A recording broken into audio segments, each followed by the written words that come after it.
જો તમને પ્રકાર 1 ડાયાબિટીસ હોય તો તમારે વિશેષ આહારની જરૂર નથી. બધા બાળકો અને યુવાનોની જેમ તમારે પણ સમગ્ર પરિવાર માટે યોગ્ય સ્વસ્થ સંતુલિત આહારની જરૂર છે.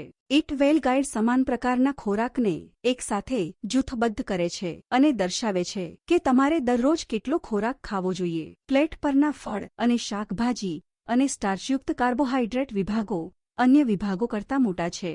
આ એટલા માટે છે કારણ કે ફળો અને શાકભાજી અને સ્ટાર્ચયુક્ત કાર્બોહાઈડ્રેટ્સ આપણે જે ખોરાક ખાઈએ છીએ તેનો મોટો હિસ્સો હોવો જોઈએ. કાર્બોહાઈડ્રેટ ખોરાકમાં બ્રેડ, બટાકા, પાસ્તા અને નાસ્તામાં અનાજનો સમાવેશ થાય છે.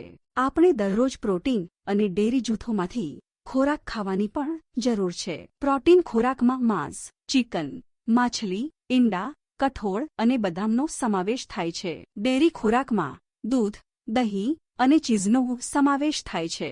ચારેય ખાદ્ય જૂથોમાંથી ખોરાક ખાવાથી ખાતરી થશે કે તમને બધા પોષક તત્વો, ખનિજો અને વિટામિન્સ તમને વધવા માટે જરૂરી છે. આપણને આપણા આહારમાં થોડી ચરબીની જરૂર હોય છે, પરંતુ વધુ પડતી ચરબી બિનઆરોગ્યપ્રદ હોઈ શકે છે. માર્જરીન, માખણ અને રસોઈ તેલમાં ચરબી જોવા મળે છે. તે ક્રિસ્પ્સ, કેક, બિસ્કિટ અને ચોકલેટ જેવા ખોરાકમાં પણ છુપાયેલું છે. ડાયાબિટીસ વિનાના બાળકોની જેમ આ ખોરાક હજુ પણ સારવાર તરીકે ઓછી માત્રામાં ખાઈ શકાય છે. ખોરાક આપણને 3 મુખ્ય પોષક તત્વો કાર્બોહાઈડ્રેટ્સ, પ્રોટીન અને ચરબીમાંથી ઉર્જા આપે છે અને મોટાભાગના ખોરાકમાં આનું મિશ્રણ હોય છે. કાર્બોહાઈડ્રેટ સ્વાસ્થ્ય માટે મહત્વપૂર્ણ છે કારણ કે તે આપણને ગ્લુકોઝના રૂપમાં ઉર્જા પ્રદાન કરે છે. તે ભલામણ કરવામાં આવે છે કે આપણા આહારમાં 50% ઉર્જા કાર્બોહાઈડ્રેટમાંથી આવે છે, જે પ્રકાર 1 ડાયાબિટીસ ધરાવતા બાળક માટે